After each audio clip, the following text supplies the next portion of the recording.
It was a day like no other in Washington, D.C. The morning air was crisp as usual, but the energy in the city felt different, almost electric, as if something big was about to happen. FBI headquarters, typically a place of quiet authority, was buzzing with an unusual intensity. Agents moved through the halls, handling routine investigations, preparing for the next set of cases, and dealing with the everyday operations of the nation's most powerful law enforcement agency. But the calm would not last for long. Suddenly, an unexpected presence shattered the usual routine. Donald Trump, the 45th President of the United States, walked through the front doors of the FBI building. For anyone who knew the tense history between Trump and federal agencies, it was an unusual sight. The former president had clashed with the FBI on numerous occasions during his time in office, and his post-presidency years were no different. Yet here he was, in the heart of FBI headquarters, walking through the corridors as though he belonged. At first, no one could believe what they were seeing. Agents stopped in their tracks, their eyes wide with disbelief. The security staff, who were trained for many unexpected situations, couldn't quite process what was happening. Was this a joke? Was this some kind of PR stunt? No one knew. Trump, dressed in a dark suit and his trademark red tie, walked with purpose.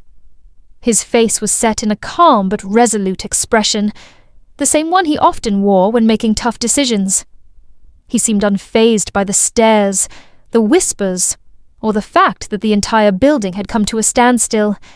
Every step he took echoed through the marble halls of the FBI, leaving a trail of stunned silence in his wake.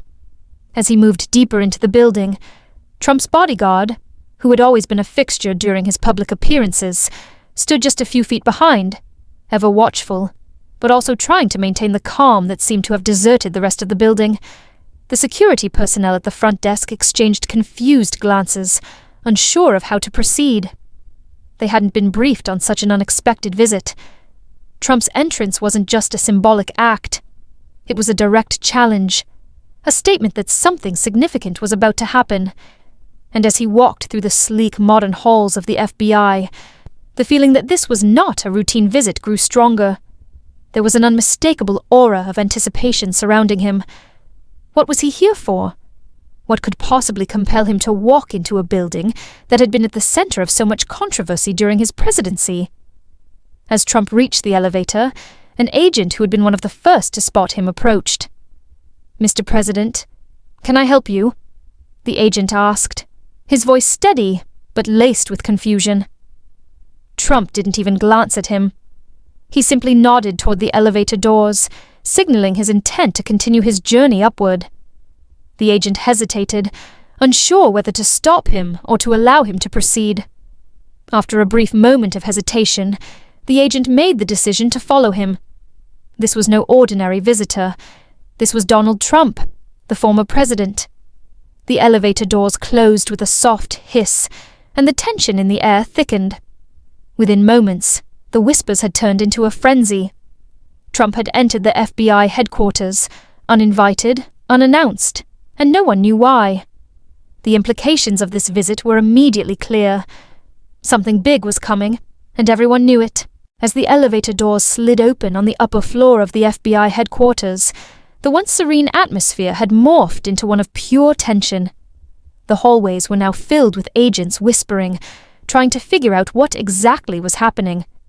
No one had been prepared for the appearance of Donald Trump. The man who had spent years clashing with the very agency he now found himself walking into. Trump stepped out of the elevator, his gaze unwavering, his posture exuding confidence. He wasn't there for an ordinary meeting, nor was he there to make amends. His purpose was more complicated, and the agents could sense it. No one had expected this level of boldness. His every step was deliberate as he walked through the halls of the FBI, the weight of his presence felt by everyone in the building. The sound of his footsteps echoed, each one sending a ripple of anticipation through the air. Security had quickly activated higher levels of alertness, and agents, who had already been caught off guard by Trump's sudden arrival, now followed from a distance, unsure of how to handle the situation. The tension in the building was palpable. A few minutes later, Trump found himself in the director's office. Christopher Wray, the FBI director, was seated at his desk, his face showing signs of frustration and confusion. He had received no prior notification about Trump's visit, nor did he know what to expect from the former president. Trump's entrance was swift and unceremonious. Without waiting for an invitation, he strode into the office, his eyes fixed firmly on Wray. The air between them felt thick with unresolved animosity. Wray, ever the professional, rose from his seat, trying to keep his composure. "Mr. President," Wray said, his voice calm but with a hint of uncertainty. "What brings you here today?" Trump didn't waste time with pleasantries. "I'm here to settle something once and for all," he replied, his voice sharp. "For too long, your agency has been a thorn in my side, undermining my efforts and targeting my administration." Wray's expression shifted. The words stung, but he remained composed. "I assure you, sir, the FBI's role is to uphold the law, regardless of political affiliations. We do not engage in targeting individuals based on their status." Trump wasn't convinced. He leaned forward, his gaze hardening. "Then why do I feel like you've been spying on me for years? Why do I feel like every step I've taken has been watched, scrutinized, and manipulated by people who are supposed to serve the public, not tear down the president?" Wray tried to stay calm, but it was clear that the conversation was taking a turn for the worse. He had dealt with many difficult situations, but this was unlike any other.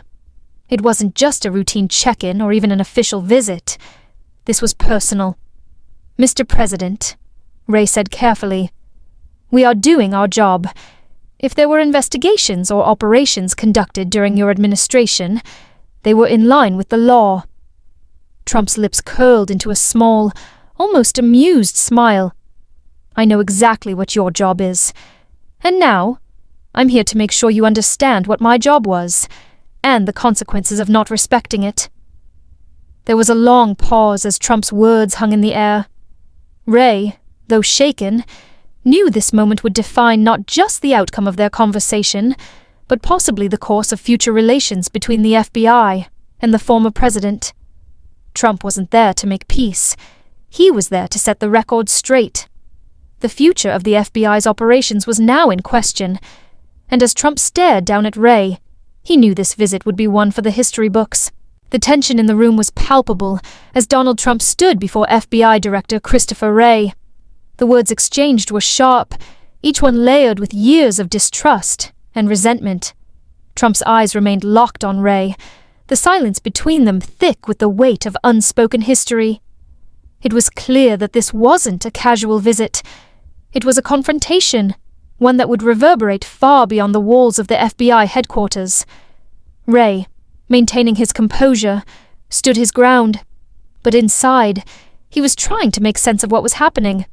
The former president, notorious for his explosive rhetoric and divisive actions, was standing in front of him, demanding answers, yet offering none in return.